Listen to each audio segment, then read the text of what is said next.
Yvan Sig. Qui es-tu? Alors, je vais me présenter comme artiste peintre, romancier et depuis quelques années maintenant, performeur en peinture digitale animée et consultant en innovation et créativité. C'est comme ça que je rencontre Revolve il y a maintenant 5 ans, en 2016, au TIAD, à la Gaîté Lyrique. Alors, j'amène pas l'art en entreprise, vraiment, je vais amener ma créativité, tout ce que je découvre dans mon atelier, voilà. Que peux-tu nous dire de ta collaboration avec Devoteam Revolve? Eh bien, il y a peu d'entreprises qui font intervenir les artistes et Devoteam Revolve m'a, disons, proposé et de venir créer et dessiner, mais aussi d'éveiller la créativité des équipes.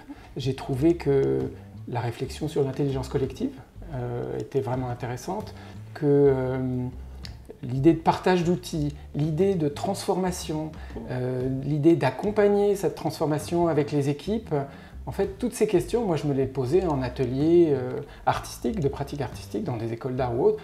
Et ce qui a été intéressant, c'est que Devoteam Revolve s'est dit, bah, tiens, oui, c'est intéressant qu'un artiste vienne proposer ses outils, ça fonctionnait. Donc, on a continué. Donc, moi, j'ai des moments mémorables de faire dessiner 400 développeurs, les yeux fermés, et ensuite d'arriver à s'exprimer sur ce dessin qui pouvait ressembler soit à un dessin d'enfant, soit à un vélo, soit à un Picasso. À la station F, de faire tout un atelier art postal, donc manipuler du code graphique et non pas du code informatique, et puis envoyer ça sur le plus grand réseau qui est le réseau postal.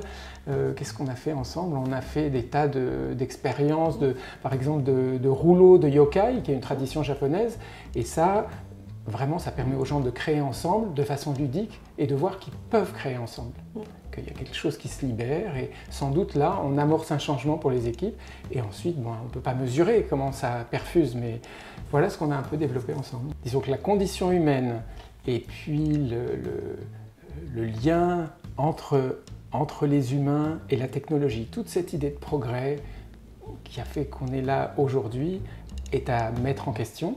Alors moi, je ne mettrai pas le mot art vraiment, je vais plutôt mettre la créativité dans l'entreprise parce que je n'ai pas envie d'arriver avec mes tableaux, avec mes œuvres, mais par contre, j'ai envie de transmettre cette espèce de mouvement qui est la créativité, ce surgissement-là.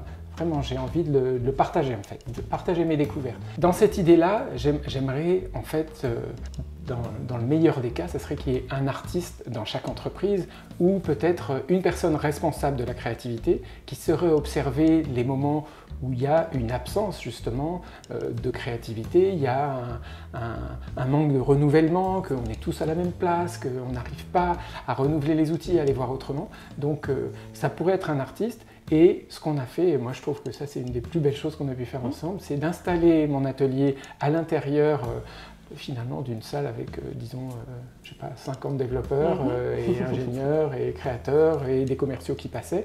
Et moi je créais là au milieu pendant 3 jours avec l'idée d'échanger ensemble sur nos pratiques.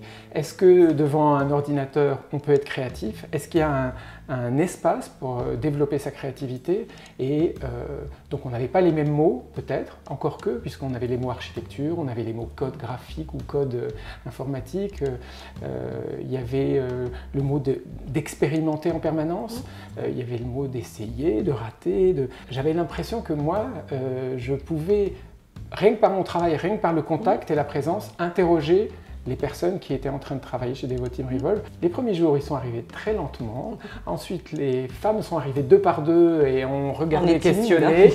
Elles sont venues s'asseoir et ont travaillé, ce qui n'était pas forcément prévu, mais ça, c'était génial. Puis les hommes sont arrivés le dernier jour et se sont assis et puis ont demandé du conseil et ont commencé à vraiment parler. Donc j'ai trouvé que c'était passionnant et à refaire. Oui,